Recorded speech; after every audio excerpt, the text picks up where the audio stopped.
Then we can have a council of elders, because why? We are not there all by ourselves alone, but the Spirit is giving us inspiration. We are guided by the spirits. And we have the patience, we have the attitude, where we can be very, very much controlled in our emotions. Because why? We learn how to, what I like to call, manage our emotions. We are not there to take advantage upon the younger ones, but we are there to help the younger one to grow. So all this thing, a lot of people coming up with a name, yeah, on counselor, elders, a lot of them just prostituting those young boys and them, technically because they can get some money. Go to the government and get some money, you understand, and put up something and say, well, yeah, we have a group here and we have a group, but they're all looking for the, as we would say in the West Indies, the greenback. You understand? Where is the guidance? I mean, I'm not trying to put on anybody here, but I used to be with a little group. I used to help a brother with a little group, do some yoga. And one of the things that, when I did get sick, one of the things that threw me off completely, I catch him under what I call cloak and dagger. Teaching these boys and them one thing one way, and then I saw a video with him, and it was so ridiculous. It was so ridiculous. I said, well, my God, I couldn't believe what I seen. This is what you're telling the boys and them in front here, and this is what you're doing behind the back? Oh, no. That is not for RaTem. That's right. That's not for RaTem. And I simply moved myself away from it. He still calls me sometimes. That's all right. But I ain't want no part of that cloak and dagger business. No way. See? So we have the counselors, Maat and Shesh, superintendent and scribes. That's why we don't have full scribes here, but one of the things that you see I'm trying to do here, when we come here on Sundays, we read, right? I try to get you to read, and I try to make you know that most of the literature that you're dealing with throughout the days, throughout the time, has nothing to do with your spiritual environment, your spiritual evolution. But when you began to go into the spiritual books to understand yourself, that's when you began to make something of yourself. Outside of that, you don't have nothing going on for you. It's just walk on bed, get up in the morning, hustle out the house. Sometimes you can't even take breakfast. Get on the job. And when you get on the job, you have a master on the job there. You ain't seeing the whip, but the invisible whip is always there. You understand? And have you going. When you come home in the evening, you drop dead. If you have a family, you can't take care of your family. It helps to smash your family. That's right. Wasn't the same thing they were doing in the slave, we call it chattel slavery period? From sun up to sundown? Your family, you didn't really have no real family in the sense. Who had the family? Who gets the best of your family in the days of chattel slavery? Mr. Whitman. That's why we have so many children all about the place who are connected to the slave master, because he takes advantage of the female aspect in the slave period, chattel slave period. Because why? The male cannot do nothing to stop him. And if he tries anything to stop him, he whipped him to death. Is that change? No. Still remain. Where we are. Let's go. So we have workers, farmers, and traders. So if we are developing a society, right? These are people we need, right? Workers. Well, we farmers too, right? And traders. I have a young brother who comes, he's a Shems amongst us. You don't see him regular, he's a trader. And that's the type of thing, you know, always thinking how we can get these type of skills to work amongst ourselves. You know, where we can really build our own society. So what I'm saying here, well, that's what I'm saying, I'm coming from a different angle. The downfall of Egypt and the rising of Maat. I catch by now, you could see where the downfall come from, right? Let's go. We have the same thing here, but then we have the military, right? So you would want to believe that Egypt didn't have what they call real military might, right? At one time, Egypt had the largest fleet of military might, let me put it this way, in the, let me call it, in the then known world. When Egypt had that fleet, military power. You see, when you're looking at military power today, you're thinking about the Pentagon system up there, right? You look at the little TV and them and you're seeing warships and battleships, and you cannot comprehend that your ancient ancestors had just about the same power. Good? What dazzles you is technology. You're looking at technology and believe to yourself that the ancient didn't have technology. Ah, they had technology. And you get lost into it, right? And they say, you come back now again because of the conditioning of the mind. You say, no, man, they didn't have nothing, man. You understand? I listen to even some of the comedians and them.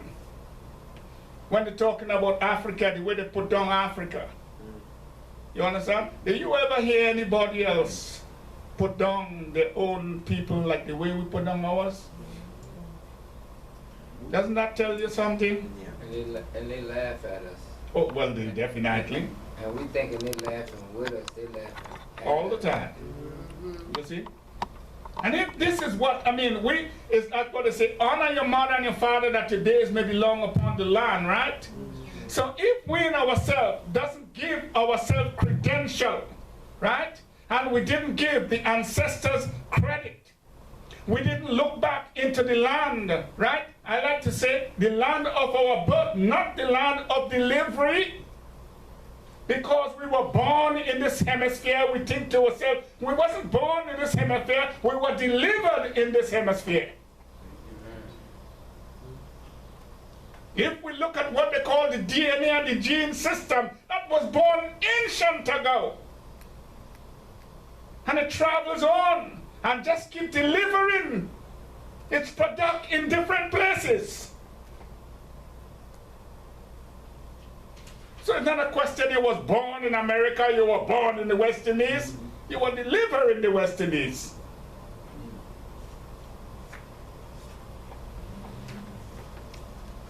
So we're going. The only point for this one, I also wanted to make the point, this was the government for the New Kingdom. Yeah, oh yeah. For the New Kingdom beginning 1580, and then because of conditions, that military block was added in there because of things that were happening. And in this New Kingdom here is one of the area, I think was Ramesses II, who they say is, you understand, is responsible for bringing back in what they may consider to be the golden age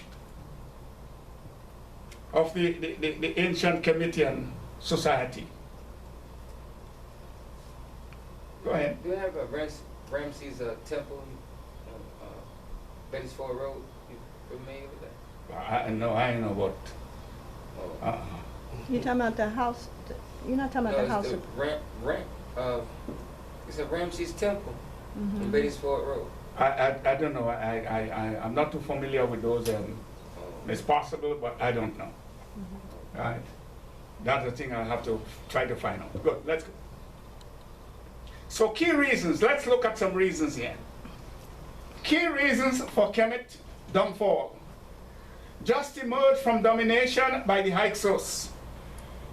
The Hyksos came into Egypt. And you know, I mean, it's obvious, right? When someone comes as conquerors and they conquer your land, you know what is going to take place, right? They ravage the place. And through that, you understand, they own culture, they implement their own culture. Good? Yes. And many other things they bring into the society, the one that they conquered, right?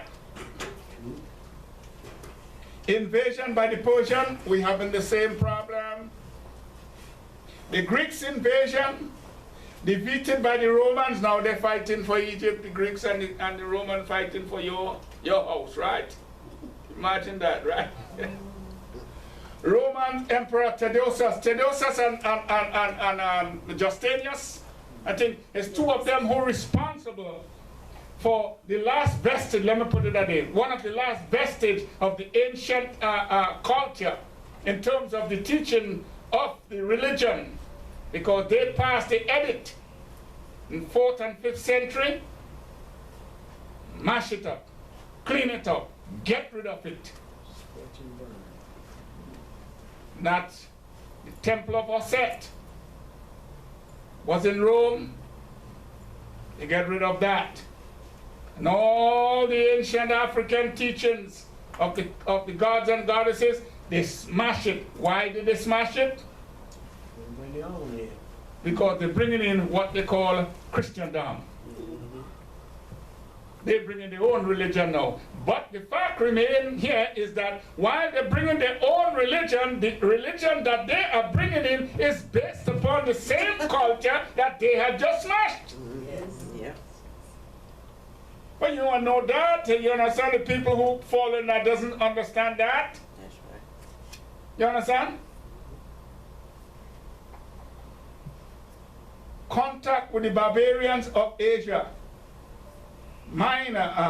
Asia Minor, brought with it cultivation of desires, highly indulgence of sexual attitudes, and other element of degraded society. Now this is one of the things that beats us here. I like to say, you know, we have gone to the extreme. Yes. Like I saw on the TV the last time, a young lady light her midsections with fire on the TV. I don't know what she's trying to prove, but she lighted her fire and then starts jumping up on the TV. I mean, is this a people whose mind is, you understand? This is where we are, this is what we have come to. You understand? The joke of the society. They can't stop cursing. Like they say one sentence, they gotta say a curse. Even if they joking, even if they professional. I mean, like, they got to say a curse word in order to express themselves. Because it is a frustration that is on the inside, they avoid. People that is doing that avoid. They have a great void on the inside, and this is one of the ways they try to fulfill that void. Wow. So by using all this amount of obscene, they tell themselves, they're expressing themselves so you can hear them. Because they themselves cannot hear themselves. So they want you to hear them. See? Previous system was expanded to accommodate a strong military system. Well, we see that in the New Kingdom where we added of the military system, right? So we're looking at some of these things here, right? But there is something in the bottom of this thing that I hope you all seen where the downfall came from, right? Or why what happened, right? With all this amount of invasion, the incorporation, or if you want to call it the contact with different types of culture, right? And indulgence, the desire highly in whatever way you want to put it, right? We're looking at here. Let's go again. What happened here? Right? Go ahead. I want to grab that last reason they had there. Now remember, the ancient pharaohs, many of them were battling because Ramesses II, or Seti I, as a matter of fact, right? He was battling the Hittites, battling the Hyksos, right? The Tyranids and all of these people, he fighting against all these people, right? Egypt, yeah, Palestine, Syria, good? All these places were under the domination of Egypt at one point. But because of wars and different things, they began to fall away, right? So he was battling to get back what they call the dignity of the country. So these things wasn't happening in a way that to say, well, the ancient wasn't doing anything about it. They were fighting hard to keep what they call non-culture, because they say the barbarians, right? God? These barbarians, you understand today the connotation of barbarians. When you use barbarian, you know what you're looking at based upon the connotation, right? But I guess when the connotation was used in that time, or when the word was used in that time, they wasn't speaking about people with fronts and all this type of thing. They were just speaking about people who don't belong to this culture, outsiders. I think that's where the connotation, but as things go, the language go along, they keep changing word and they're putting in different things. You understand? Good. That's like when we talk about pagans and primitives and all of these type of things, right? Who is really a pagan from who is really a primitive, and who, you understand? These things only come, call it 19th century, you understand? Develop into a different type of, you understand? Good. Let's go. Again, 6th century upheaval, right? All those battles that we're seeing going on inside it, right? Look what's taking place. Attack by the Persian caused extensive displacement of the Egyptian population. Egyptian migration to Asia Minor, India, Europe, parts of Africa. It's why in India, when we talk about yoga, India didn't create yoga. India only popularized the yoga system. Because of this displacement of the Egyptian priests and priestesses, then in what they call the Indus Valley, right?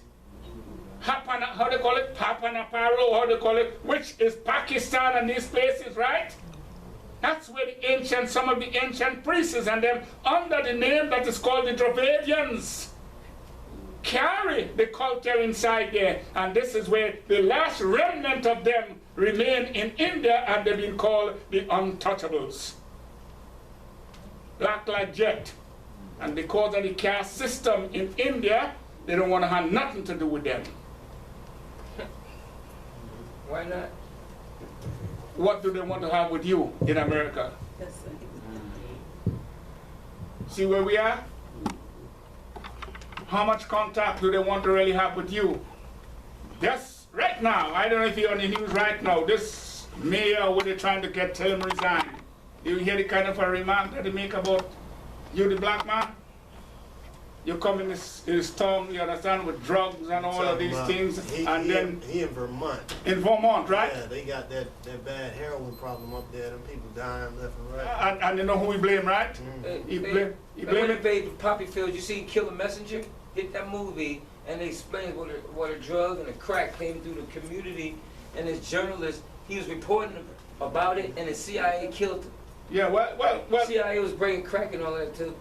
Yeah, well, I understand that, because I understand when they wanted to dominate or dissipate, or what you want to call it, especially in Harlem, they say bring the drugs and drop it in Harlem. Yeah, they did the alcohol to Manhattan, to the Indians. That's right. It's a Wu-Tang, dirty bastards. See? My grandfather, Chief Cuffy, they gave him like 3-tractor trailer full up with alcohol, and he sold the land. And like while he partied and they was building. Sold, well, and I don't believe they sold in this thing and said about Manhattan was sold for $23. I don't believe that. What they going to take $23 to buy what? What they was going to buy? What store they had to buy with $23? What they could answer? That's a poppycock story they give. They come and they take the people and that's what they did. Yeah. Conquer the land under God. They say God sent them to civilize the people. Every time. That's what they did. But they had to come up with some story to make you believe, you understand, to hide their actions on that. So they say, well, you know, the Indians sell Manhattan for $23. They had any store there to go and buy. Where they was going to buy anything? Which part? What part of Manhattan? I mean, let's get sense and see what these people have done. You understand? Good. So all into parts of Africa. Somebody asked me the question here the other day in terms of African religion. You understand? And I was trying to explain to them along the line. Any part of Africa you go today, and in your research, you're going to discover the ancient African Egyptian.